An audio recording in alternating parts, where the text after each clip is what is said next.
কোরআন যারা পড়ে না এরা শয়তানের দাস হয়। কাদের লোক হয়?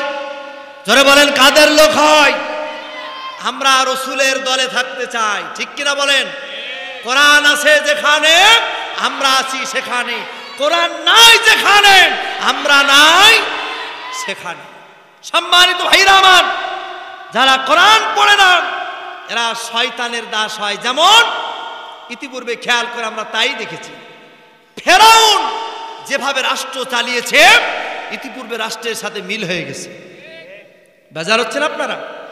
ফেরাউন রাষ্ট্র চালানোর ক্ষেত্রে 4টা পন্থা অবলম্বন করেছিল। বলেন তো কয়টা? জোরে বলেন কয়টা? 1 নম্বর বলবো, তিনি বলেছিল শিক্ষা ব্যবস্থার ধর্ম শিক্ষা তুলে দাও। কি শিক্ষা তুলে দাও? ধর্ম শিক্ষা তুলে দাও। 2 নম্বর হলো ধর্ম শিক্ষা যাদেরকে দেয়, যারা দেয় এদেরকে 2-1টা গ্রেফতার করো। কথা বোঝেন নাই? তার মানে মোল্লা তাগরের এক মসজিদের ইমাম সাহেব যদি গ্রেফতার হয়, অন্য মসজিদের ইমাম সাহেব সাবধান হয়ে যাবে, ঠিক কিনা কর? 3 নম্বর, এদেরকে 2-1টা ফাঁসি দাও। কি দাও? ফাঁসি দাও। 4 নম্বর হলো গান বাজনা করো। কি করো? ইতিপূর্বে গান বাজনার কোনো পারমিশন লাগে? গান বাজনা আপনাদের এলাকায় নাই, আছে নাকি? মাঝখানে আমরা অনেক এলাকার ভিতরে এই বক্স বাজানো প্রায় বন্ধ করে ফেলেছিলাম, কিন্তু এই মোল্লা তাগরে গ্রামে আজও পর্যন্ত কেউ বসে এই গান বাজনা বন্ধ করে নাই। কথা বলতে হবে, ঠিক কিনা?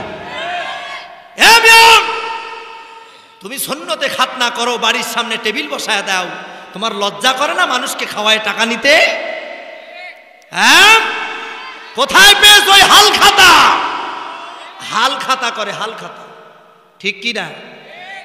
1 সপ্তাহ বক্স বাজাও, এই গান বাজানো হারাম। যেখানে গান বাজনা হয় ওই এলাকার ভিতরে আল্লাহর ফেরেশতা থাকে না।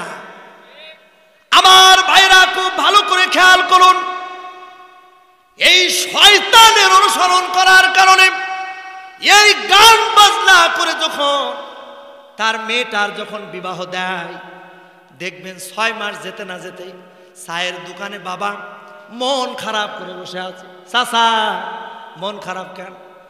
আর বললেন না, মেয়েটার অনেক টাকা পয়সা খরচ করে বিবাহ দিলাম, কিন্তু মেয়ের ঘরে শান্তি না। আল্লাহ ছাড় দেয়, ছেড়ে দেয় না। আমার ভাইরাম, 1 সপ্তাহ তুমি গান বাজনা করলা, মসজিদে গেলা না, নামাজ পড়লা না।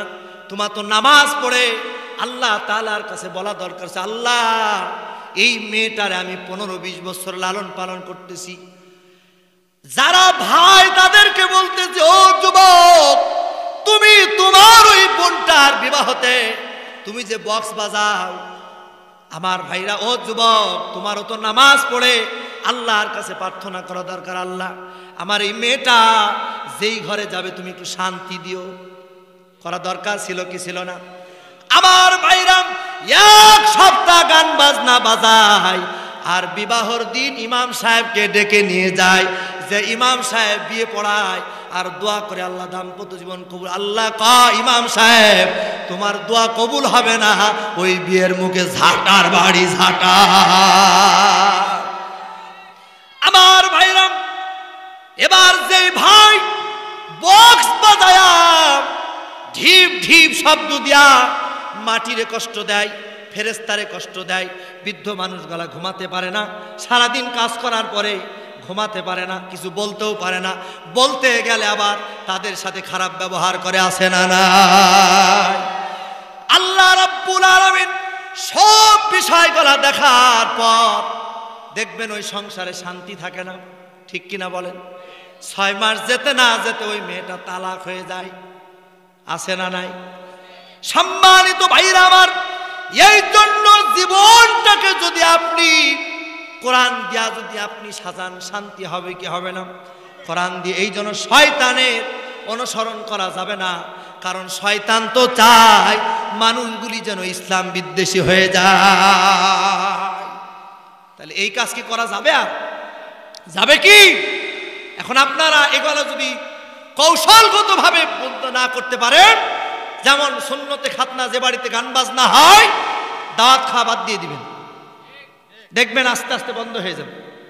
কারণ এগুলি করে লাভের আশায়। কিসের আশায়? লাভের আশায়। বেজার হচ্ছেন নাকি আমার প্রতি? আমার ভাইরা, আপনারা অনেকে জানেন আমি আমার জুমার মসজিদ সহ কোনো জায়গায় তেল মাখানো কথা বলি না। সমাজের সমস্যা যেখানে কথা আছে সেখানে কে রাগ করলো কে করলো না আমার দেখার নাই।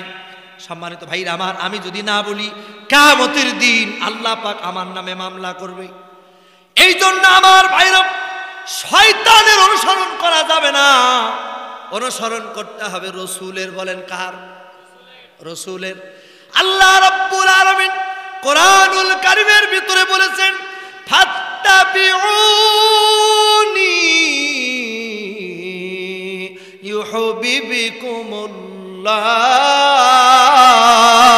ইউহিব্বুকুমুল্লাহ ওয়া ইয়াগফির লাকুম যুনুবাকুম আল্লাহু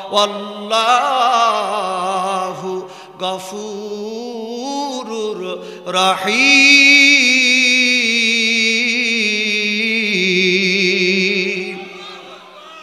অনুসরণ করতে হবে রসুলের। বলেন সুবহানাল্লাহ। আমার ভাইরা, খুব দ্রুত আমরা মুনাজাতের দিকে চলে যাব। কোরআন যদি কেউ না পড়ে না শিখে, তার 4 নম্বর হলো, কোরআন যদি কেউ না শিখে আল্লাহ পাক তার জীবনটাকে সংকোচ করে দেয়, মানে ছোট করে দেয়। কি করে দেয়? একেবারে ছোট করে দেয়। তার জীবন যাত্রার মানটাকে আল্লাহ পাক একেবারে গুছায়া দেয়। কার কথা বলেন? জোরে বলেন কার কথা? আল্লাহ রাব্বুল আলামিন কোরআনুল কারীমের ভিতরে বলেছেন, ওয়ামান আ'রাদা আন যিকরি ফাইন্না লাহু মাঈশাতান দাঙ্কা। আল্লাহ পাক বলছে যে কোরআন পড়ে না, আল্লাহকে স্মরণ করে না, তার জীবন বাঁচার জন্য একেবারে সংকুচিত করে দেয়। কার কথা? জীবন ভালো করার জন্য কোরআন পড়া দরকার আছে না নাই? ধরে বলেন আছে না নাই? আছে। 7 নম্বর হলো, 6 নম্বর হলো, ওরা হয় বধির। কি হয়? বধির, বুবা। এদের কোরআন ভালো লাগে না, ঠিক কিনা বলেন? ইসলাম ভালো লাগে না, এরা বধির হয়, বুবা হয়, চোখে দেখেও দেখে না। কথা বলেন আছে না নাই? সম্মানিত ভাইরা আমার, ওরা চোখে দেখে না, অন্যায়কে অন্যায় মনে করে না। আছে না নাই? মায়ের সাথে খারাপ ব্যবহার করে। আছে না নাই? এটা অন্যায় বুঝেও করে। আছে না?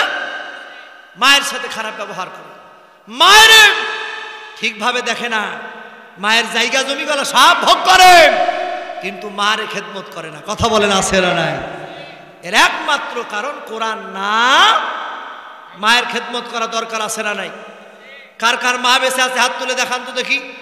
আল্লাহ পাক এই মাগুলিকে মাফ করে দিক, বলেন আমিন।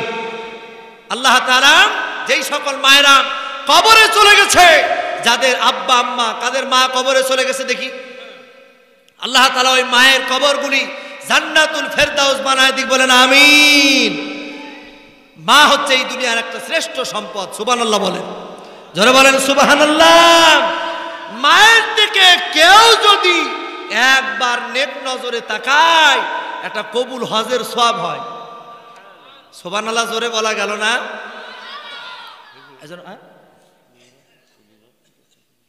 ও ঠিক আছে, বাজার হচ্ছেন আপনারা। সম্মানিত, মায়ের খেদমত করা দরকার আছে না নাই? আছে। আমার ভাইরা, মা তাদের বেঁচে আছে, এই সমাজের ভিতরে আমরা লক্ষ্য করে দেখেছি কোরআন না জানার কারণে মায়ের সাথে খারাপ ব্যবহার করে। আছে না নাই? অথচ আল্লাহ পাক বলছেন, ওয়াকাদা রাব্বুকা আল্লা তা'বুদু ইল্লা ইয়াহু ওয়া বিল ওয়ালিদাইনি ইহসানা। আল্লাহ পাক বলছেন, ও দুনিয়ার মানুষেরা, তোমরা আমার ইবাদত করবে, আমার ইবাদতের পর তোমরা পিতা মাতার সাথে ইহসান করবে। সুবহানাল্লাহ বলে। এই জন্য মায়ের সাথে ভালো ব্যবহার করবেন।